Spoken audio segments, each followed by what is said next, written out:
What's up, y'all? It's Melany Moves here, and welcome back to Blacktinidad, where we talk about everything that is Latino, but Black as F.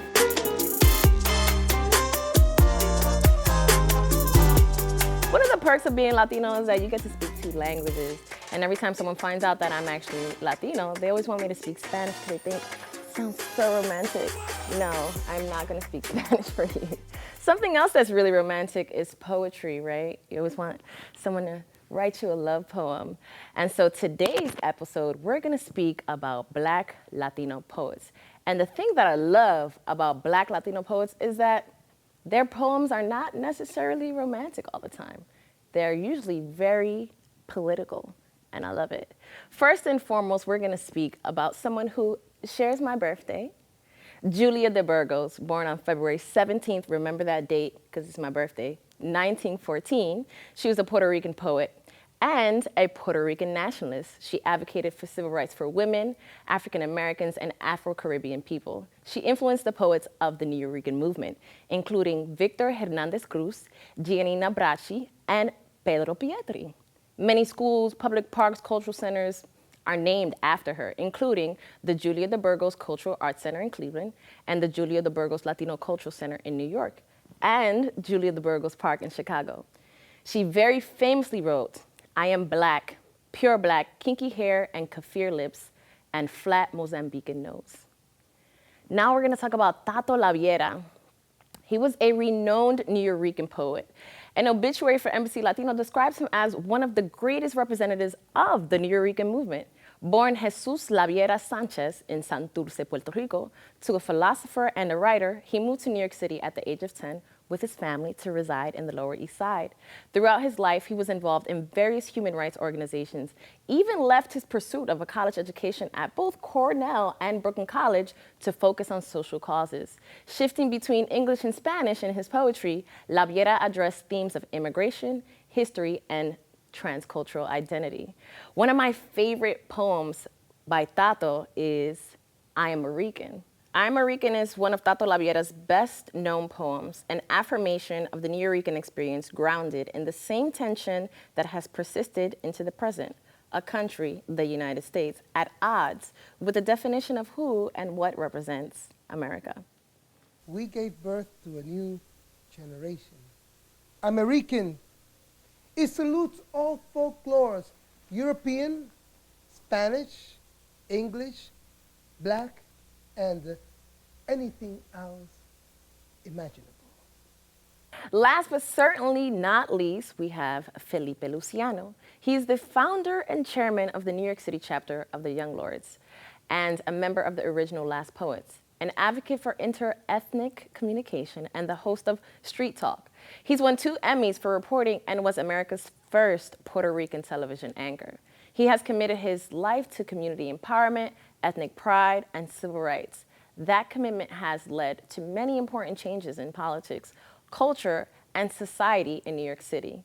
He regularly writes for many newspapers and magazines, including the New York Times and Essence, while continuing to write and perform his spoken word poetry. One of my favorite poems by Felipe is Hibro, Ma N-word, that he wrote in the 70s. It speaks of the commonality between the exploited working class Puerto Rican migrant and the American Black, and how we can never forget that we have the same struggles, especially that generally speaking, we're one people separated by a boat stop. So let's watch Felipe talk about his N-word, the Jíbaro. Jíbaro, mi negro lindo, de los bosques de caña, caciques de luz, tiempo es una cosa cómica. Those are just a few of Black Latino poets. Next on Blacktinidad, we're going to be interviewing an Afro Dominicana poet, Danyeli. Stay tuned. We'll be back here on Blacktinidad.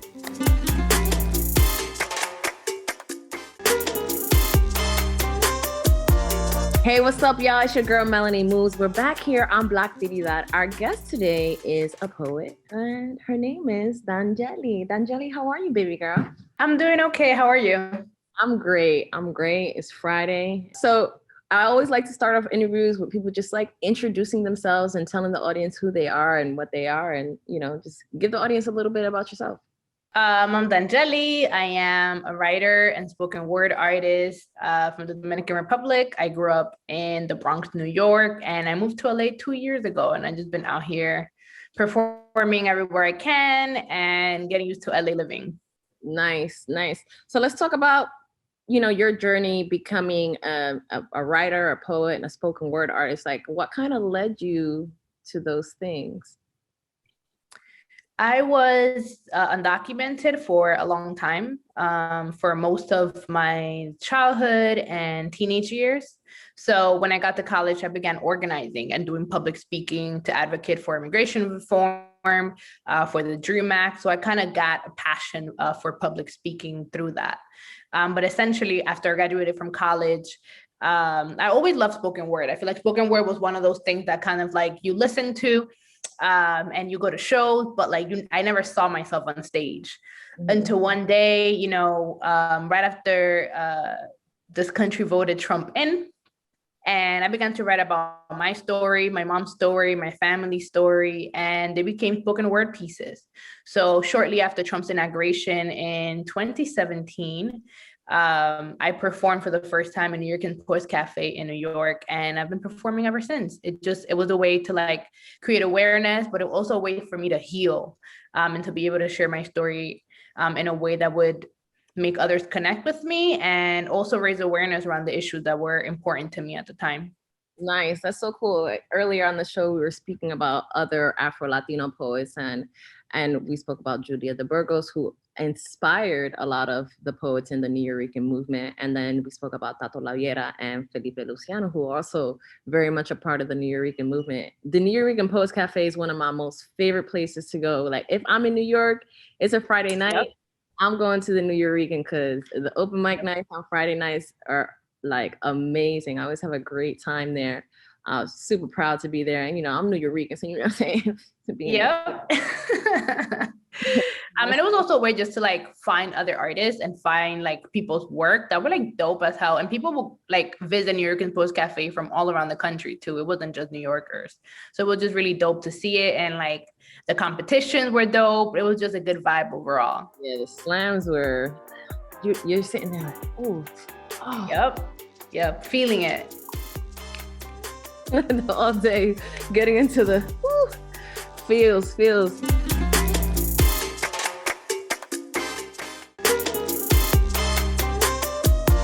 You obviously identify as an Afro-Latina. How does your identification play into, your art and your spoken word? Yeah, Afro-Latinidad was something that I discovered in college while writing my college thesis on the feminist movement and the Latina feminist movement. And where I found myself in my story was within Afro-Latinidad. I feel like my identification has evolved throughout the years. And instead of Afro-Latina, now I kind of, Black Latina, Black Dominican, Afro-Caribbean is kind of like what's centered in my work now. But Afro-Latinidad really provided me with the foundation of like feminist identity, because I found through reading and research what it was like for Black Latinas all around Latin America, and then how that changed or transitioned when folks migrated to the US. So within my poetry, I talk a lot about what it's like to be a Black Dominican, the ingrained anti-Blackness, right, that we have as a culture, as a result of colonization and the US agenda and exploitation in the DR. So a lot of factors, right? So I like writing about how I grew up, like not really seeing myself as a Black woman. And instead, you grow up in New York and people label you as just the Spanish girl, right? That's like the word that people use for Latinos in the East Coast. So I never identified with Blackness, because what I saw Blackness to be was, African Americans or Black Americans. So through my poetry, it was kind of a coming home, right? To write about what it's like to be a Black Dominican, to document the stories of Black Dominicans that migrate. And that's the work that I keep doing till this day. Nice. Can you give us like a little taste of some of your work? Like just a small little something, something, you know, so we could tease it. Putting me on the spot. On the spot a little bit.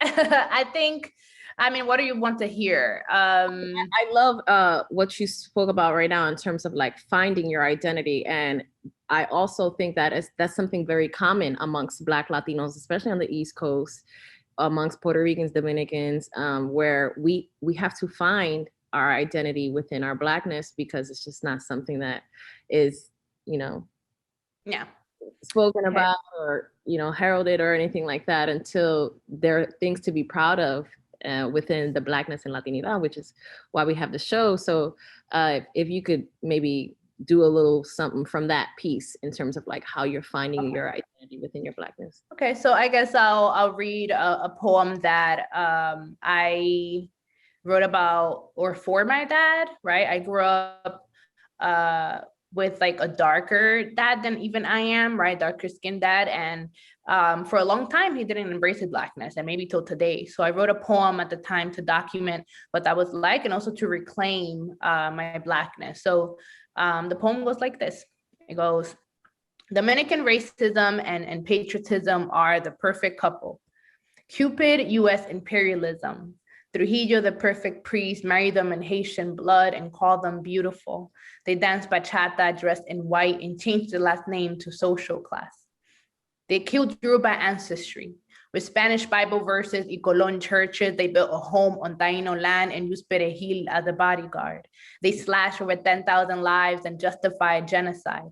Then they migrated to New York and separated themselves from cocolos, haitianos, kinky hair negros con sus trenzas y mala música. They scrubbed away West African blood and bleached themselves Hispanic. As if Spain has ever given a damn about our ancestry, you see, Dominican racism and patriotism are the perfect couple. But me, I'm a bastard child. I took it 5 centuries back and called myself Black, la negra con tumbao, the one Celia thinks about. So sí, papi, you heard me right. I'm a negra, I'm a slave masterpiece, and you can see it in this hair and in this nose and in these lips. At only age 10, you shoved colorism down my throat. Te desheredo si te metes con un prieto. Your favorite quote told me how bettering the race better not have been in vain, because mommy was the light-skinned girl meant to rid you of your dark stain, but your daughter fell in love with a Black man. A man with skin so dark, I had to pray away the cops, the gunshots, and even phone calls to ICE. A man more mommy than I could ever be, who cleaned houses and dance studios and wove his dreams around basketball seams. So papi, please forgive me. Maybe with the coca-cola in me or the brujeria that I just can't shake off, that made me this berrinchuda, this cabezadura. But papi, can't you see how this resilience and this surviving and being this amount of occupying is the damn Blackest thing to be? So, a little poem.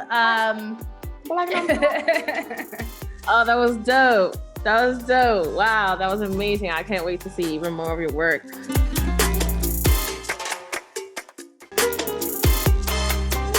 I was on your social media, following the things that you've been doing. I saw recently that you have an ad out with Foot Locker. Talk about it.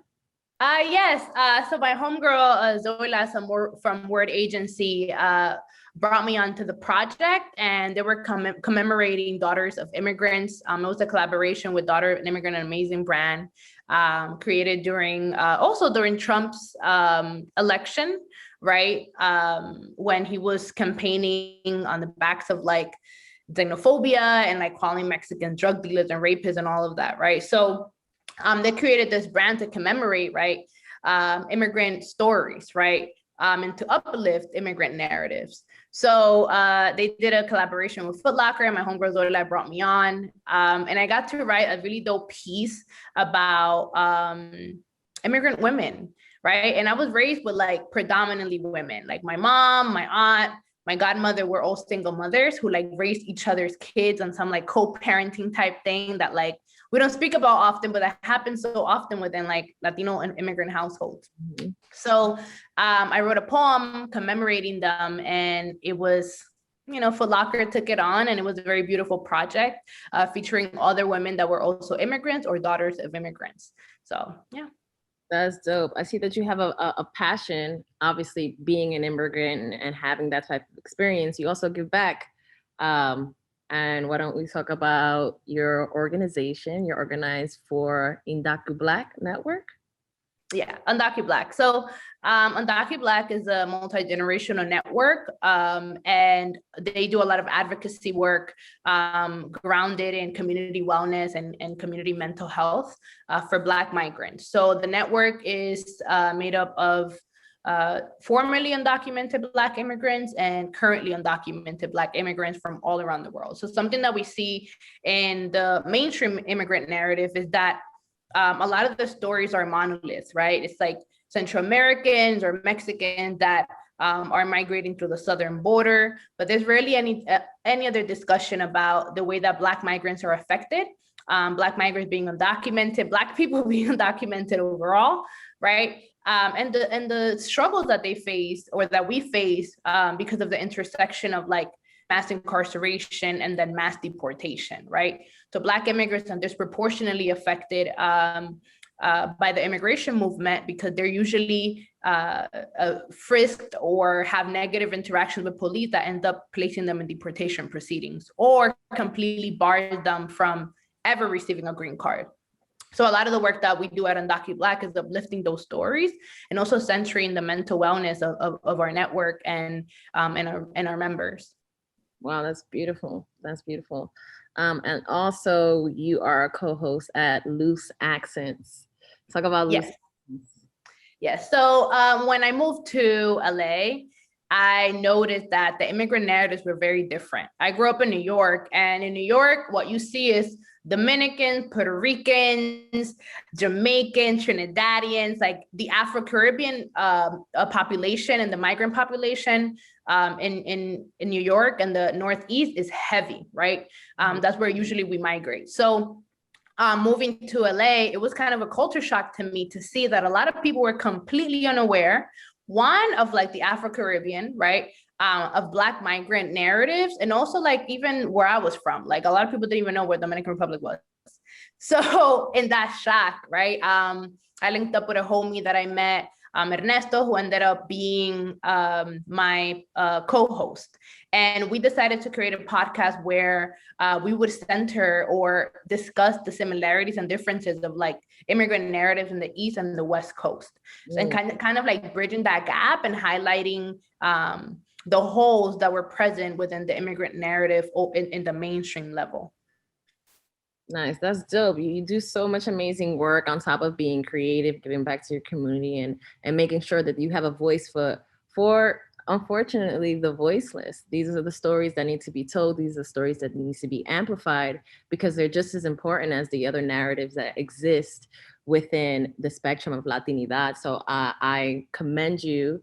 I feel like honored to be in the presence of another woman who is sitting here with the same purpose, wanting to make sure that there's change that is happening to help promote, you know, all of us within this umbrella of an identity, but specifically the people who have been marginalized the most, which are Black people all over the world and specifically in Latin America. So that's so dope. That's so amazing. We're gonna wrap up here, but let the audience know, where can we see more of your work? Where can we follow you? And maybe give some of your social media handles for yourself and for the organizations that you work with. Definitely. So you can find my organization on Twitter, Instagram by Undocu Black, and me and my work, my poetry work at Afro Dominican X Things on Instagram. So Afro Dominican X Things on Instagram, such a long name. And I am Danyeli on Twitter.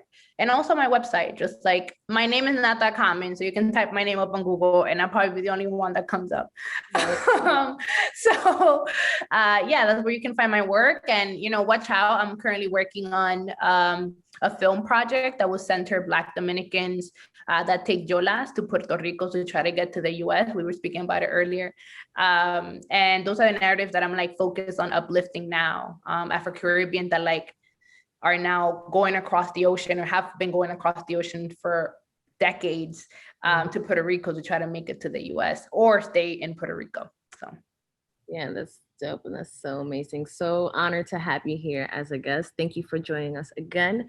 Thank you for giving us a small little peek into your artistry and just being a voice for the people. Wow, what an amazing interview with Danyeli. Let's take away points from that. First of all, the poem Tupapi, dude, I got chills. Everyone in the room got chills. That was so amazing, amazing, amazing. Within the conversation, resonating with that journey of finding Blackness, embracing Blackness, and having a pride of your Blackness within Latinidad, centering Black stories in the immigration narrative, because again, the Black stories are not the ones that are told as much when you think about the immigration narrative. The culture shock of East and West Coast Latinidad, I completely resonated with that as well. Being someone from the East Coast coming to the West Coast and realizing that the idea of what is a Latino is different from there to here. So you guys, those were my takeaway points with my conversation with Danyeli. Make sure that you go follow her podcast at Loose Accents. Follow the organization on DocuBlack on Instagram, and also follow her at Afro Dominican X Things on Instagram. See you guys here next week on Blacktinidad.